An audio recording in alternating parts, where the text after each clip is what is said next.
Hello.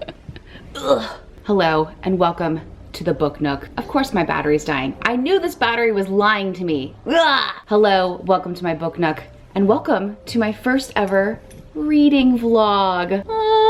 Welcome to my first ever reading vlog. Can you believe it? Yes. We're gonna do it. Okay, I have dinner in the oven. I have the pug over here. I've got my big stack of books. My kiddo is at karate for the next 25 minutes, so I can get some reading in. And then of course, roll into this evening when I actually get a big dent of reading done. Most of my reading is at nighttime when my kid goes to bed, and I can get like 2, sometimes 3 hours of just solid reading time, and it's the best thing ever. Puppy, puppy. This is why my couch is covered with blankets. Puppy. Puppy. Do you need to wipe your gross face all over everything?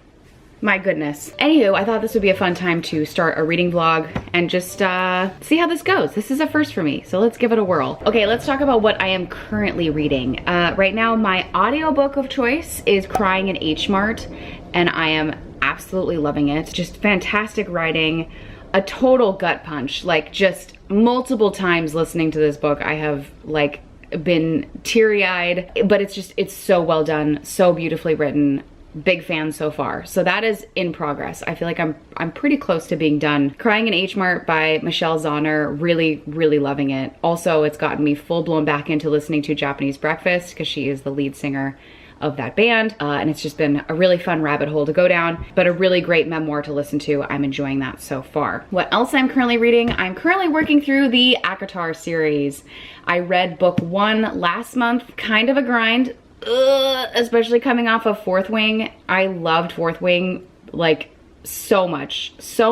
That was like an instant 5-star read. I stayed up late to like finish it. It was just like an epic reading experience. I absolutely loved it. So I was trying to fill that void a little bit and started reading ACOTAR, which everyone reads this series. Everyone talks about this. Book 2, I am thoroughly enjoying it. At this current moment, I am on page chapter 20, 214.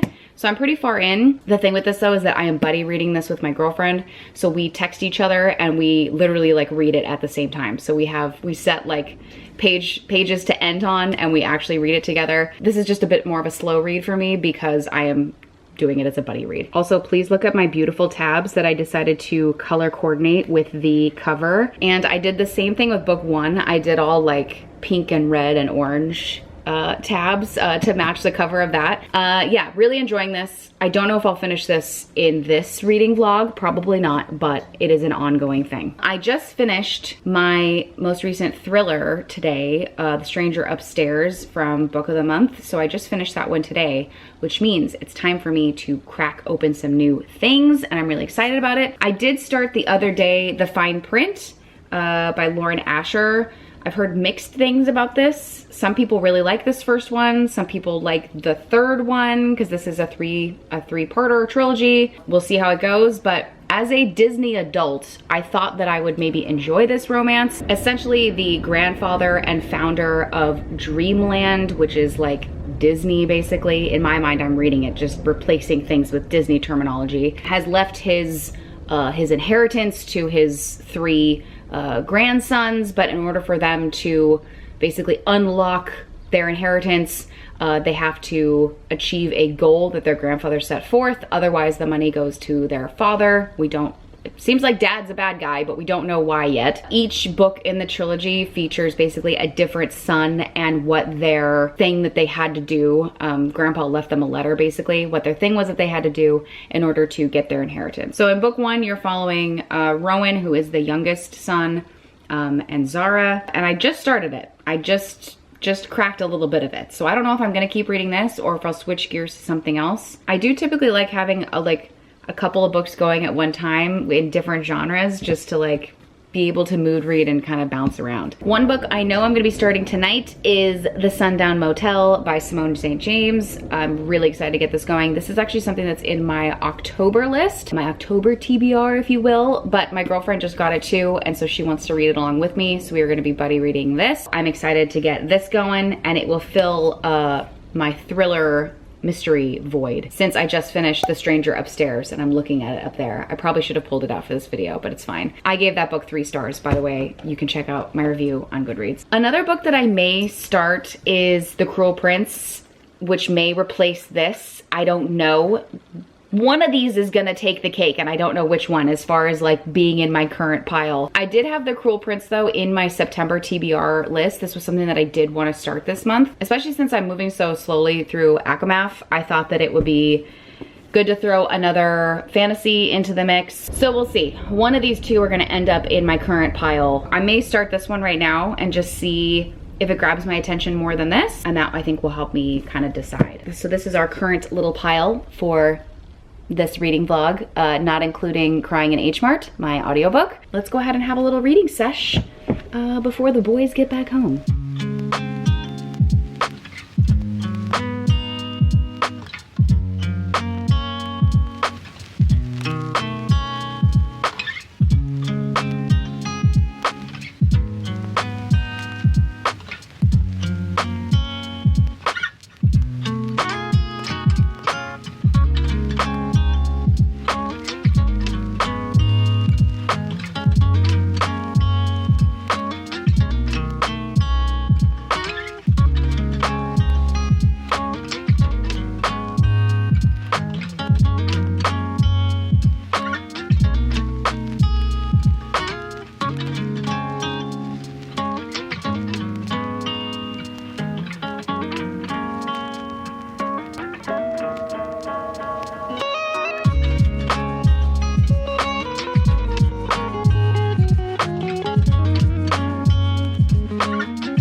Okay, I have Dante all curled up in my lap and Olive is right here. So if you hear snoring, it's from the pugs.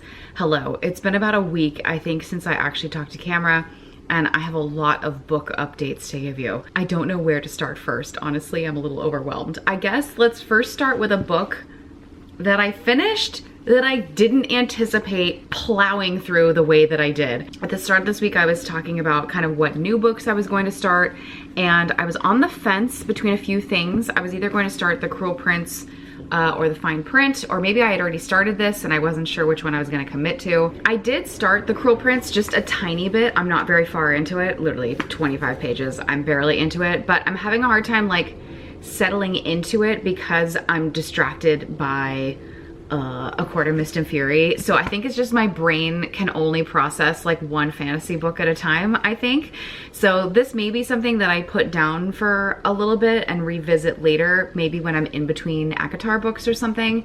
But I will say the first 25 pages that I did read of this, a lot happened. Like it was very jam-packed and jumped into things right away, which I very much appreciate. So I don't know if this is something I'm gonna continue on with just right now. I know I'm gonna read this, but my pile has since changed since the last time we talked. I ended up reading this a lot more than I thought I would, and I just kept coming back to it. It became an odd, very, very, very cheesy comfort romance read. As I may have mentioned before, this is part of the Dreamland Billionaires series, where essentially it's 3 brothers receive letters from their grandpa, who is basically like the Walt Disney of amusement parks, or of Dreamland, which is like Disneyland. So when I'm reading this, I'm just replacing the words in this book with Disney, because that's basically what it is. And each son basically has a task that they need to fulfill in order to receive their Dreamland inheritance. So this first book covers Rowan and Zara. Rowan is the youngest of the 3 brothers, and his task was basically to like revitalize the magic in the park. It is so cheesy. It is so cheesy. And even the other character in this that we follow, it's a, 2 perspectives. We follow Rowan and Zara. Zara is so cringe. She's so cringe. Her whole character and personality and all that stuff. But I just found myself picking this up and reading more and more and more of it. And it was like, I was eye rolling this so much. Ugh, or just, oh, come on, really? But it ended up just becoming a really cozy comfort read that started out as like a 2-star and slowly over time somehow became a 4-star read for me, and I can't believe I'm saying that. Like, I actually am like kind of embarrassed that I liked this book as much as I did. It's just a cozy, fun read, not gonna lie. I liked it enough that I also want to get the other book. I want to see how the other brothers are. You get a little taste of their personalities in this, but not a whole lot. It's very much like an anthology sort of style that, like, I think you could probably read them out of order or whatever you wanted. I like reading things in order. I just really enjoyed this. You know what? It was a good time. It was a really easy read, really easy to settle into. I was rooting for them. The spice. This is a spicy meatball. This is a spicy one, guys. But it was entertaining. It was entertaining. I like a good spicy romance, okay? I liked it. I hate to admit, I whipped through this pretty quickly and I enjoyed it, and I look forward to getting the second book in the series and probably the third. I want to do I want to read them all. I'm gonna read them all. 4 to 5 stars for me. A really cheesy, cozy romance. I would recommend maybe reading this, I think like now. I think like November, maybe even December. This would be a nice December read in my mind. It just has that kind of vibes. It's just, yeah. And a lot of spice. A lot of spice. Okay, let's talk about the rest of my pile that I kind of talked about at the beginning of this video. Next up is The Sundown Motel by Simone St. James. This is a book that is in my October TBR that my girlfriend ended up buying as well. So this turned into a buddy read. I'm not that far into it. I'm like around 100 pages. I am very much enjoying this. It is very much a mystery, thriller, perfect for this time of year. Perfect for this time of year. It is absolutely fascinating. It is a dual timeline story that's taking place. We have Carly and then we have Viv. We have Viv that was in the 1980s working as basically like the night desk person at this motel. And at the same time, we're following Carly, who is her niece, it's 2017 during the time we're following Carly, and she has gone back to the Sundown Motel to find out why her Aunt Vivian, her Aunt Viv, basically went missing. It just mysteriously vanished, and she's trying to puzzle it together. So she's trying to piece it together, and she ends up getting the same night clerk job that her aunt did at the Sundown Motel as part of her personal investigation to find out what happened to her aunt. This is a spooky good time. It is. There's a really loud crow outside, by the way. Sorry about it. It's just, I can't, there's a lot of crows. It's just the way it is. I'm really enjoying this book. It is a lot of fun. It is genuinely spooky. I had nightmares last night about it. So you know it's a good time. Again, only 100 pages in. I'm looking forward to continuing this. Last but not least, we have Lock Every Door by Riley Sager. I am pretty far into this. I'm nearly halfway. This is the one I've been putting most of my time in lately because this is my friend's book and she wants it back. So I need to get my butt in gear and try to get this done. This is also in my October book pile. So if I finish it now, technically before October, like I have 1 weekend left to try to finish this. Then I'll be in a really good spot to start sort of my October books that I have. This one by Riley Sager has obviously been around a while. It follows Jules, who basically is hired, or she takes the job rather, of a apartment sitter in this big spooky apartment building, the Bartholomew. Things are going on. Spooky things are going on. Definitely a mystery is taking place, but a little bit of a spooky twist. I have no idea where this is going. I think is the one thing, I mean, I have one hypothesis of where this might be going, but this book is giving me like, it's giving me sort of Rosemary's Baby vibes, but minus the baby part. I don't know. I think what it is that when I'm picturing this building in my head as I'm reading it, I'm picturing the apartment building from Rosemary's Baby. So that's just where my mind goes. We'll see. I think I'm getting close to finding out what's going on. I don't know. I have mixed feelings about this book so far. I'm enjoying it and I definitely keep picking it up and reading it, but I'm questioning a lot of the main character's sort of motives of why she's doing things or why she feels the need to do certain things, because I'm like, I don't know. I'm enjoying it so far. I don't hate it. I do think I'm getting to a point where maybe something major is about to happen. We'll see. I'm about halfway through, and I feel like that tends to be the turning point for Riley Sager books, at least for me in my experience. That's kind of the major book updates at this current moment. With our primary focus being Lock Every Door. I really want to try to get this book done by the end of this weekend so I can switch gears and start grabbing my October books, which I see over there just taunting me from my bookshelf. Want to try to get this one done, hopefully in this video.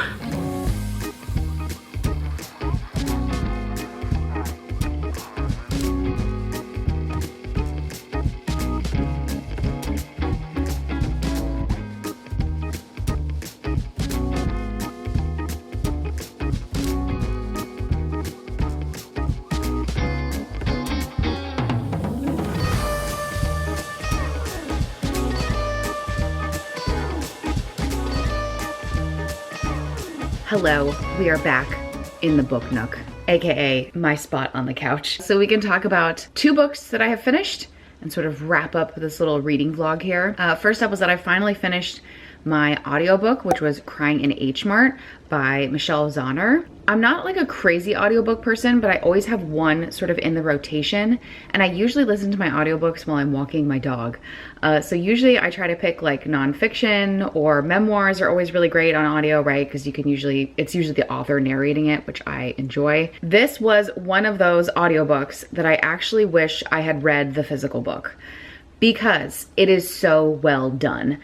I ended up giving this 5 out of 5 stars, which I know is kind of weird rating memoirs because it's a personal story and it kind of like, I don't know, it just feels kind of weird like rating a memoir, but I think there's a lot to be said about how a book is structured, how well it's written, you know, story aside. Regardless though, this was a really great read, and just a punch in the gut though, man. My goodness. Definitely a lot of tears with this. A good ugly cry at one particular point.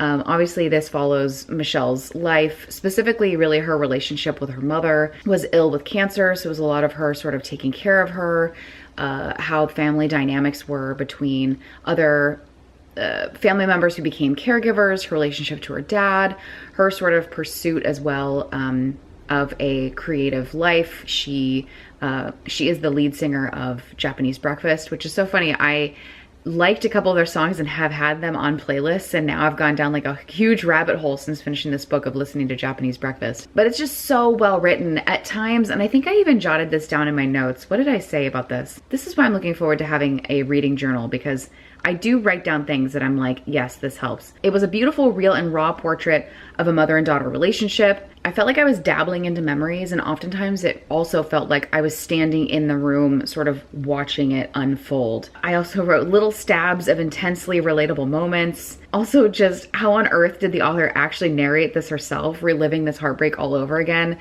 I just can't even imagine. Yeah, it's definitely on the heavier side, but it's so beautifully written that I do wish I had read the physical copy. But it's also a really great audiobook because Michelle narrates it, and her tone is really great, and just her voice, her tone, her vibe was really great. So 5 out of 5 stars. I thoroughly enjoyed it. Really good audiobook, and I'm happy also to kind of check that off my list because it's a book that I've wanted to read for a really long time. Next up, as you saw, I have been reading Lock Every Door by Riley Sager. This is my 3rd Riley Sager book that I have read. I'm slowly working through all of his books, but this was an interesting one. I ended up liking it a lot more than I thought I would. And I think the thing with Riley Sager books, and there's 2 things that I'll comment about Riley Sager books. Number 1, there's a certain comfort read factor with his books. Even though it's a horror thriller, psychological thriller, mystery thing kind of going on, it's very easy to settle into his books. They're entertaining. You get what's going on. He always has really great female leads. It's just they're just easy books to get into. For me, as I was reading this book, it was sort of trending as like a 3-star, but once it flipped over, there's always a point in Riley Sager books where a switch is flipped and things start escalating very quickly. It just took some time to kind of get to that point with this because I felt like I was kind of stalling out a little bit. But that also just could have been me with my experience reading the book, not necessarily the book itself. But once we got to that throttle point, which with Riley Sager books are oftentimes at like the 70% mark. Like you do sometimes, I feel like, oh, is that a dog running across the street? Oh, what is that dog doing? Oh no, I see a dog across the street. Hold on. Ah! Oh my God, the way I just ran across the street, like, oh my God, whose dog is this? It is my neighbor's dog who she just let it out and it was running across the street. No leash, no collar, just running across the street, coming on down to my house. That made me so nervous. Oh my God. Anywho, dog is fine. Dog has been returned to its irresponsible owner. Okay, as I was saying, Lock Every Door. This was trending as a 3-star read for me, but once it hit that Riley Sager switch point, it got really good and I totally got sucked in. And this ended up being a 4 out of 5 stars for me. Thoroughly enjoyable. The twist in this, there's always a twist, right? There's always a twist. The twist I actually saw coming a little bit, but it was still good enough that I really, really enjoyed it. Love the lead character. Love the side characters. The visual on this, like this very much played like a movie in my head. But again, that's just a Riley Sager book thing, you know? Good for spooky season. This is a good like October pick in my opinion. Is it my favorite Riley Sager book? Probably not. I think House Across the Lake is still my favorite. Then probably this one, and then the only one left being my least favorite that I have read thus far. So there you have it. In this vlog, I managed to finish three books, and I have a plethora of others that are in progress here. And actually, it's October 1st at the time that I'm filming this, so I wanted to kind of wrap this up as sort of like my September kind of reading vlog, so I'll probably just roll into a new one. October reading vlog, here we come. But I was checking my Goodreads, and I read 7 books this month. 7 books. That's pretty crazy. You guys let me know if you want to see like a monthly reading wrap up, just kind of recapping the 7 books that I read. Otherwise, I will put a link to my Goodreads down below. I know I keep forgetting to link it, but a link to my Goodreads will be down below so you can kind of see my reviews and other things that I'm reading. Follow me, friend me there. I'm all about it. And yeah, I think that about does it. So let me know what you guys think about the book content. Again, this is new territory for me, so like give me some grace here. Be nice in the comments. I'm still just getting comfortable about talking about books and sort of filming these sort of videos. This is very new territory for me, so just be nice. I'm gonna wrap up this video here. Feel free to subscribe if you are new here. Like this video if you liked it, and I will see you all in the next one. Bye.